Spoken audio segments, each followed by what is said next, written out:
नमस्कार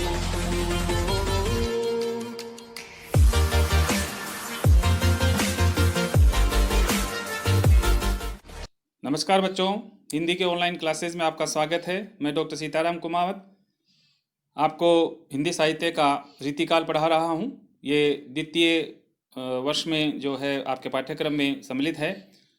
ये आपका इस क्रम में जो रीतिकालीन साहित्य है और उसका इतिहास जो है उसका इस क्रम में 5वां वीडियो है जो मैं आपके सामने प्रस्तुत कर रहा हूँ। इस कड़ी में हम देखेंगे रीतिकालीन काव्य का वर्ण विषय, यानी उनकी जो मुख्य भाव है, मुख्य जो प्रवृत्तियां हैं वो क्या क्या हैं, उनका वर्ण विषय क्या है। इस वीडियो में हम आपको ये बताएंगे। हिंदी साहित्य का रीतिकाल। तो हिंदी साहित्य के रीतिकाल का जो वर्ण विषय है उसको दो भागों में हम विभक्त करते हैं। एक तो रीति निरूपण और दूसरी श्रृंगारिकता। रीति निरूपण और श्रृंगारिकता। रीति निरूपण में देखिए कि रीति निरूपण की परिपाटी बहुत सतही है। रीति निरूपण में रीतिकालीन रचनाकारों की रुचि शास्त्र के प्रति निष्ठा का परिणाम नहीं है, बल्कि दरबार में पैदा हुई रचनात्मक आवश्यकता है। इनका उद्देश्य सिर्फ नवोदित कवियों को काव्यशास्त्र की हल्की फुल्की जानकारी देना था तथा अपने आश्रयदाताओं पर अपने पांडित्य की धौंस जमाकर अर्थ दोहन करना था। यानी रीति निरूपण का काम इन्होंने ऐसे ही नहीं किया, सिखाने के लिए नहीं किया किसी को। एक तो छोटे मोटे जो नए कवि हैं उनको थोड़ा सा पाठ पढ़ा दिया। दूसरे जो इनके दरबार में जो थे, जिनके दरबारी कवि थे ये, और जो राजा हुआ करते थे, उनको अपने काव्य शास्त्रीय जो ज्ञान था उसका धौंस जमा करके जो है अर्थ दोहन करना था। रीति निरूपण जो काव्यांग विवेचन के आधार पर दो भागों में बांटा जाता है, सर्वांग विवेचन और विशिष्टांग विवेचन। सर्वांग विवेचन सर्व पूरे अंगों का विवेचन और विशिष्ट अंगों का विवेचन।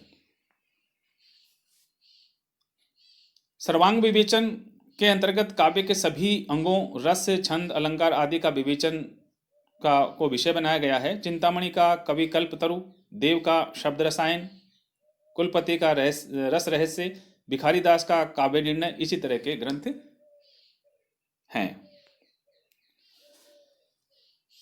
विशिष्टांग विवेचन के अंतर्गत काव्यांगों में रस, छंद, अलंकारों में से किसी एक अथवा दो अथवा तीनों का विवेचन किया जाता था। तीनों में से रस और रस में भी श्रृंगार रस में रचनाकारों ने बहुत दिलचस्पी दिखाई है। तो किसी एक अंग को उठा करके उसके बारे में विवेचन किया जाता है, वो विशिष्टांग विवेचन कहलाता है।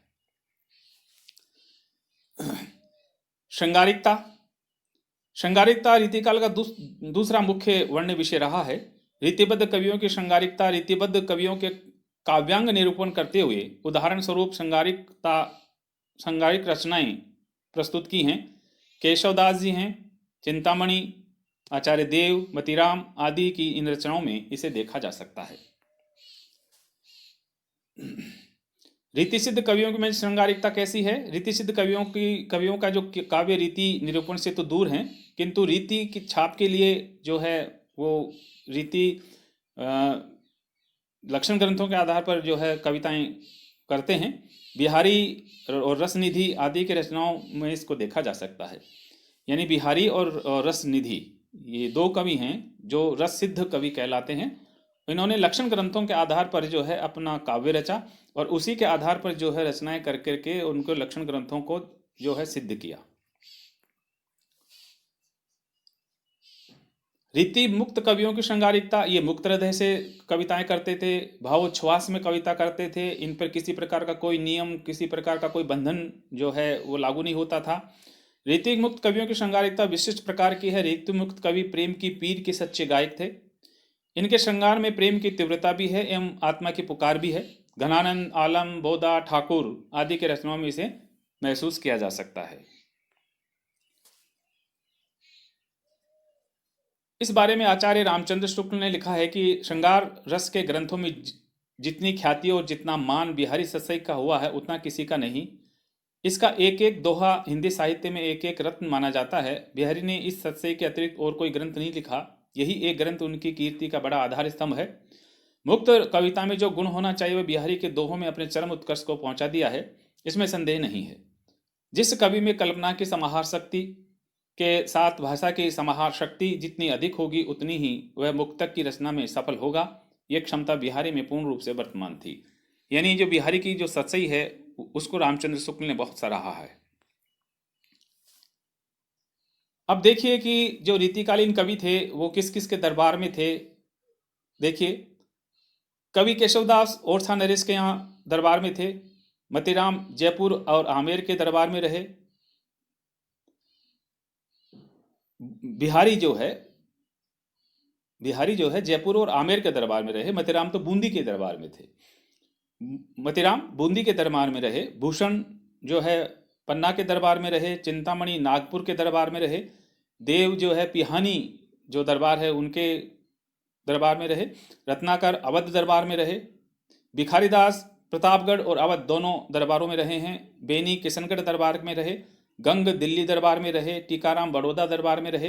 ग्वाल पंजाब दरबार में रहे। कुलपति मिश्र जयपुर दरबार में रहे। सुरती मिश्र दिल्ली में रहे। रत्न कवि जो है श्रीनगर गढ़वाल जो है वहाँ उसके दरबार में थे। बेनी बंदीजन अवध दरबार में रहे। बेनी प्रवीण ये लखनऊ दरबार में रहे। ठाकुर बुंदेलखंडी ये जैतपुर। गुमान मिश्र ये पिहानी में रहे। और घनानंद जो ये है मोहम्मद शाह के दरबार में रहे। हरनाम कपूरथला दरबार में रहे। नेवाज जो है पन्ना दरबार में। ऋषिनाथ काशी में रहे और ब्रह्मदत्त काशी में रहे। बोधा भी जो है पन्ना दरबार में रहे हैं। तो इस तरह से आपको कवियों के नाम जो हैं वो मैंने बता दिए, उनके दरबार के नाम बता दिए। तो ये इनके दरबार में रह करके कविताएं करते थे। चाहे दरबार में राजा जो है कैसा ही हो, किसी भी तरह का हो, इनकी प्रशंसा करना इनका जो है जवाबदेही बनती थी, क्योंकि उनका दिया खाते थे, उनका दिया धन खर्च करते थे, उनके दरबार में रहते थे। तो कवि का जो फर्ज है वो राजा की प्रशंसा करना था, चाहे झूठी हो चाहे कैसी भी हो, उनको चमत्कार करके दिखाना था, उनको ज्ञान दिखाना था। तो ऐसे करके वो दरबार में रह करके अपना काम चलाते थे। प्रमुख जो लक्षण हैं वो लक्षण ग्रंथकार और लक्षण ग्रंथ कौन कौन से हैं वो देख लीजिए। रसविलास चिंतामणि की रचना है। कवि प्रिया रसिक प्रिया केशवदास की रचना है।